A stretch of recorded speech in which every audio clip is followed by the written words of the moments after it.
ನಾವು 3ನೇ ತರಗತಿ ಎ ವಿಭಾಗದಲ್ಲಿ ಓದುತ್ತಿದ್ದೇವೆ. ಈಗ ನಾವು ಗಣಿತದಲ್ಲಿ ಇರುವ ಆಕೃತಿಗಳನ್ನು ಪರಿಚಯಿಸುತ್ತೇನೆ.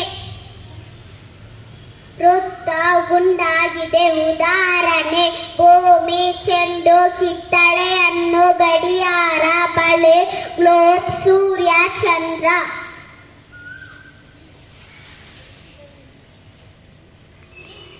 ತ್ರಿಭುಜಕ್ಕೆ 3 ಬಾಹುಗಳಿವೆ. ಉದಾಹರಣೆ: ಐಸ್ ಕ್ರೀಮ್, ಸಮೋಸ, ಕ್ರಿಸ್ಮಸ್ ಟೋಪಿ, ಬರ್ತ್ಡೇ ಟೋಪಿ. ಆಯತಕ್ಕೆ 4 ಬಾಹುಗಳಿವೆ. ಉದಾಹರಣೆ: ಇಟ್ಟಿಗೆ, ಪುಸ್ತಕ, ಬೀರು.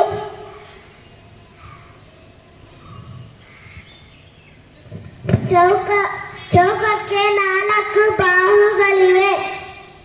ಉದಾಹರಣೆ: ಪುಸ್ತಕ, ಬೆಂಚು,